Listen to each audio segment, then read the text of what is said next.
Listo, colega. Vamos a ver qué tal te ha ido, ¿ya? En especial, a nosotros nos interesa si tú cumples la meta. O sea, en el texto 1, si tú logras de las 3, 2 buenas, buen trabajo.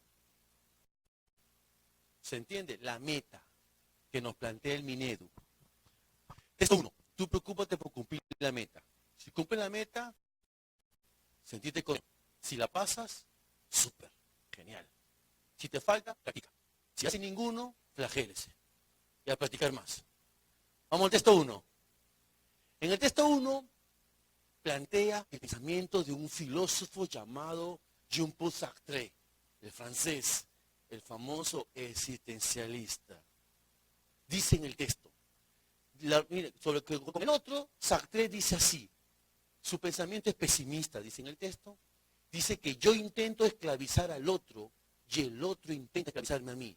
Mire ese modo de pensar de Sartre, ¿ves? No tiene que ver con nuestro modo de pensar, tiene que resolver. ¿Ok? Él piensa que el otro es un fastidio, que el otro me quiere someter y yo someterlo. Él dice que las relaciones interpersonales es un conflicto. Mira su planteamiento, ¿eh? Y Sartre expresa que el infierno son los otros. Wow, ¿qué tal modo de pensar de este filósofo? Pregunta 1, ¿cuál es la intención? Cuando me pregunten la intención, profe, ¿qué debo yo estar pensando? El propósito. O sea, te pueden preguntar la intención o te pueden preguntar el propósito. Pero si te preguntan la intención o el propósito, ¿qué debes poner tú en tu mente? Debes pensar así. ¿Por qué el autor ha hecho el texto? ¿Qué quiere? ¿Qué pretende? ¿Qué busca? Eso tienes que pensar tú ahorita. En la intención vas a pensar así. ¿Cuál es el objetivo que tiene el autor? ¿Qué pretende? ¿Qué quiere? ¿Qué busca? Eso es la intención o el propósito. ¿Cuál es su intención? Dime, ¿plantear algo? No.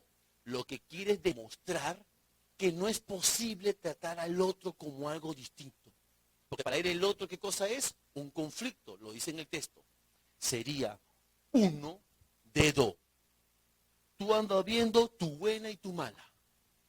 Hipotéticamente hablando, según Minedu, tienes que haberte equivocado en la 1 y tienes que hacer bien la 2 y la 3. Vamos a ver si ocurre la teoría en la práctica. Pregunta 2. Por la frase, el infierno son los otros, ¿eso es equivalente a qué? Cuando él se refiere que el infierno son los otros, ¿a qué se está refiriendo? La dificultad de la vida es la interacción social con otras personas, porque él piensa que el otro quiere someterlo o porque el otro es un conflicto. Sería 2 alfa, la A. Hasta ahí debes tener, teóricamente hablando, una buena.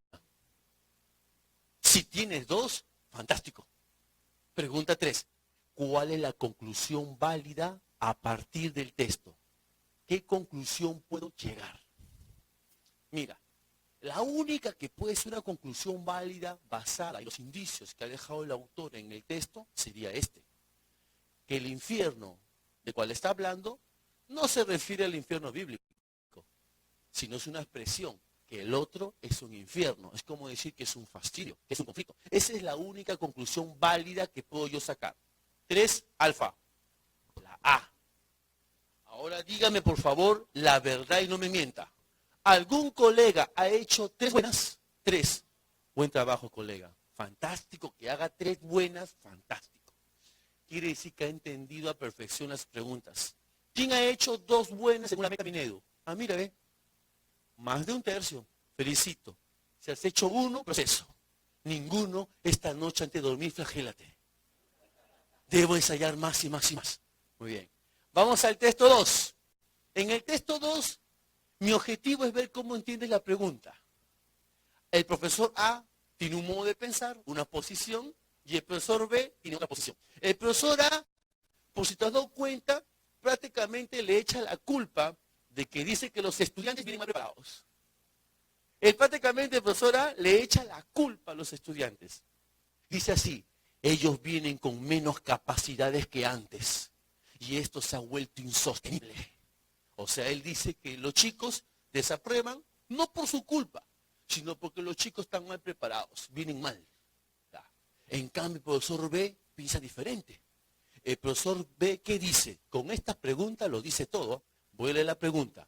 ¿No será que a veces escudamos, se refiere a los docentes, nuestra falta de capacidad para enseñar en la supuesta incapacidad de los alumnos? En otras palabras, ¿no será que nosotros los docentes estamos mal preparados y para poder ocultarlo le echamos la culpa que los chicos vienen mal?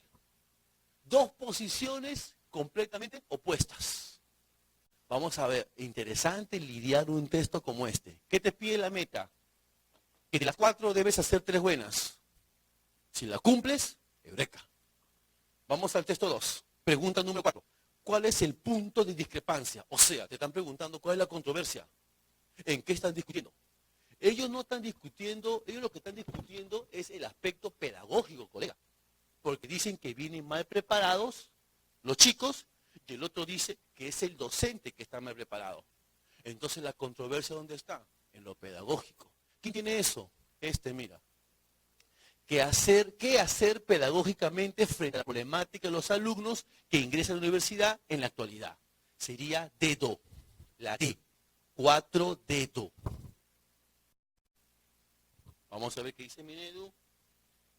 Tiene que haberla hecho, a ver, sí, tiene que haberla hecho. La que vas a fallar, teóricamente hablando, es la 6. Vamos a ver si se cumple. Pregunta 5. ¿Qué alternativa, ves, ahí está la pregunta que siempre viene, ¿ves? ¿Qué alternativa fortalece? Pero esta vez te ha precisado al profesor A. O sea, el profesor que piensa que los alumnos son los culpables. ¿Cómo tú lo ayudarías? ¿Qué argumento le darías a él para que se fortalezca? Mira, observa que está interesante. Con esto, sí, porque es un gran argumento, mira. Varias pruebas de organismos internacionales arrojan como resultado un notable descenso en las habilidades de los estudiantes. Está diciendo, con un estudio, prácticamente un estudio, una prueba de organismo internacional, un hecho, dime, ¿con esa prueba lo fortalecería? Por supuesto, sería 5 alfa. La A es un hecho, muy bien, colega.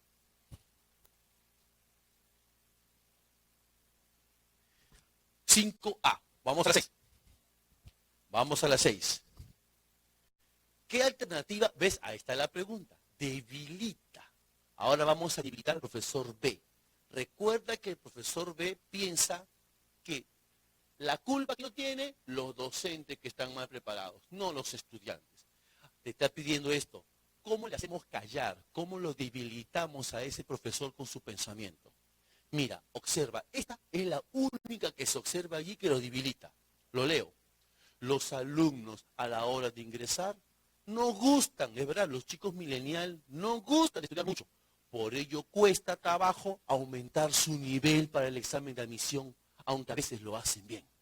Ese argumento, de hecho, lo debilitaría. Sería 6, casa. C. Profe, hasta ahorita, ¿cuántas debo tener? 2. Si tienes 2, estás en la onda con el Minedo. Aquí va tu tercera. 3. ¿Cuál es el tono? Ok. Recuerda que te he enseñado casuística 1. Casuística es hasta nivel 3, pero tengo solamente 3 horas. En verdad es el 9 casuística. Te preguntan el tono, ¿qué es eso? Vas a marcar qué cosa. La emoción que ha planteado el autor en el texto. Es la emoción. Imagínate que yo diga así. Imagínate un texto así. Que yo diga un texto así. Para que te des cuenta del tono. Lo marques bien por si viene. Voy a leer un texto que diga así. Pronto el Perú celebrará el bicentenario. Este país ha derrotado al terrorismo y si continúa por la senda de lo correcto, algún día vamos a derrotar pronto la corrupción. Si este país continúa así, pronto seremos potencia de Sudamérica. Imagínate un texto así. ¿Cuál es el tono del texto? Es un hombre optimista. Yo marcaría optimista. Te pongo otro para que te des cuenta que debes marcar. No. En tono debes marcar la emoción. Imagínate que este mismo autor escriba así. Este país va a cumplir 200 años. ¿Para qué va a cumplir 200 años? Si nadie respeta nada, todos son corruptos, nadie respeta la ley. Este país, en vez de cumplir 200 años, debería desaparecer como país. Punto. ¿Cuál es el tono?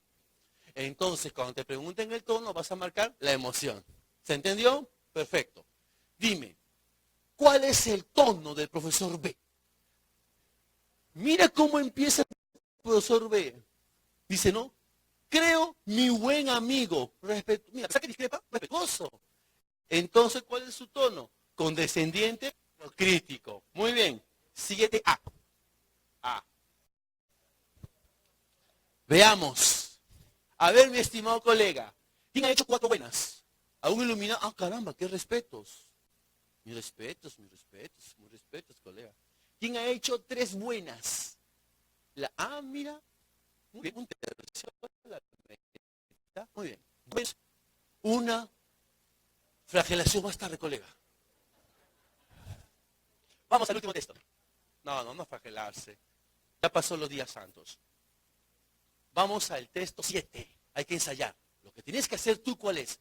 Ya aprendiste la técnica, la metodología, la estrategia. Ahora ensaya. Practicar, nada más. Y va a caer, vas a ver que sí que va a caer. Vamos al texto 7. Miren, el texto 7 se ve una discusión entre el ministro y el SUTE. Claro, yo lo hice pensando en el SUTE. Muy bien. El ministro dice, ¿qué está planteando el ministro? Dice que el alumnado, prácticamente el ministro está diciendo esto, está diciendo lo siguiente, ¿no? Yo no le voy a aumentar el sueldo a los docentes si es que antes yo no hago un diagnóstico educativo.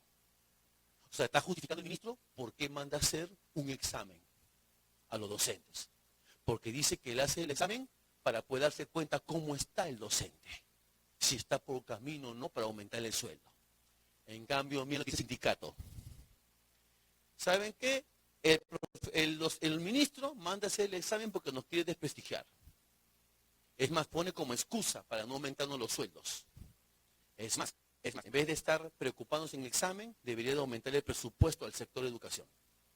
Miren la posición opuesta. Pregunta, ¿cuál es el punto de discrepancia? ¿Cuál es el punto de controversia? ¿Cuál es el punto de pelea? ¿De qué están discutiendo? ¿La información? No. ¿La evaluación? No. No, tampoco. ¿Ves? Qué bueno que hagamos esto. Prácticamente lo que están discutiendo es la política educativa. Porque uno dice, yo no aumento el sueldo si primero puedes hacer un examen para diagnosticar.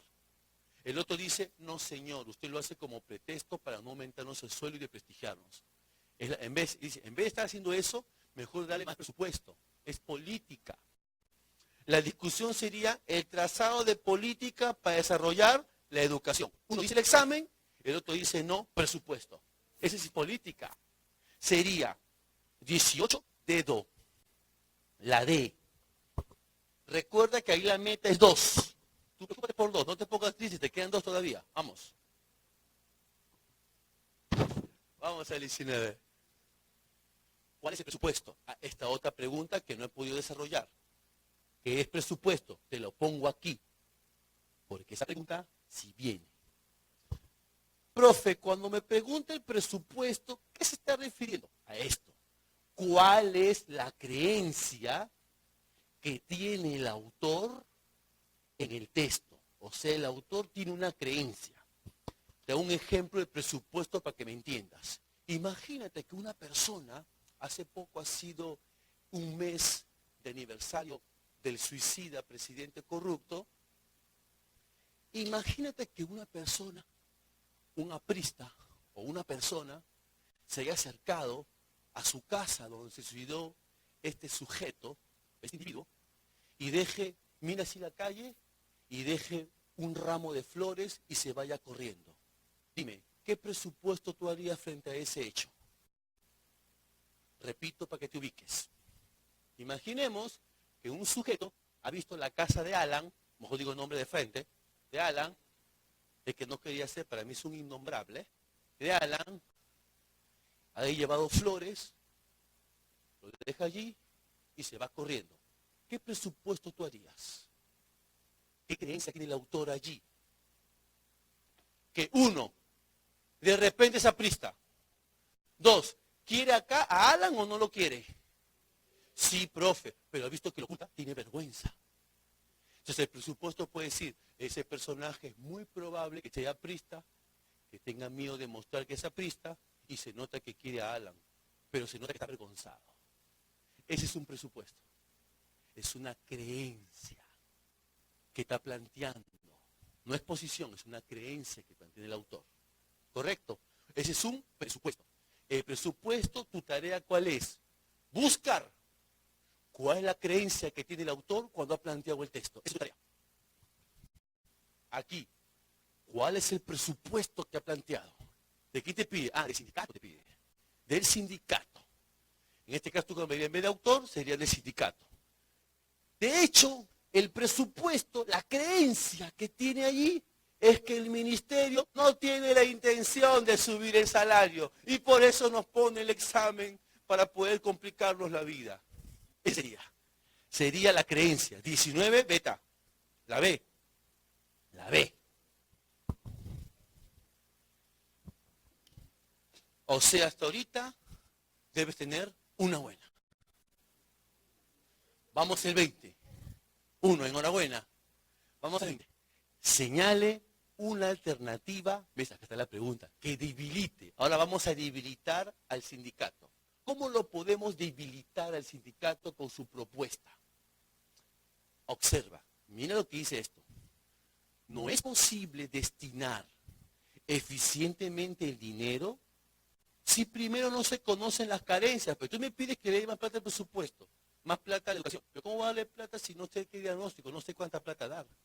Entonces sería, si no se conocen las carencias del sector, como por ejemplo el nivel académico de los docentes, sería 20 alfa, la A. Ahora vamos a ver, colega, honestamente, algún colega iluminado, aunque no ha pasado en ninguna región, pero quiero comprobar acá, ¿alguien ha hecho 3 buenas? Hasta ahorita en ninguna región te contaré. Ya voy 17 regiones capacitando, ninguna. Así que no te preocupes, ninguno lo ha hecho. ¿Quién ha hecho 2 buenas? Ah, mira, ve. Mi saludo, la mitad. Una buena, está bien, un buen trabajo, ahí la idea. ¿Cómo? ¿Por qué practicar? Hay que practicar. 0, flagélate, colega, esta noche. Antes de finiquitar, ¿saben que sea algún tipo de folleto en la cual de todas las ponencias? Allí están, o los libros para que puedas ensayar. El miércoles me toca contigo y te voy a enseñar algo que te va a servir de mucho. Lo voy a estrenar por primera vez aquí. Se llama el método inferencial. Para resolver esas preguntas de inferir que son recontra difíciles, hay una metodología que demora 2 horas con 40 minutos. El miércoles también lo están en transmisión en vivo. El miércoles a las 6:30 hacemos esto. Buenas noches. Un abrazo para ti por entregar tu noche y al hacer esta obra. Vale.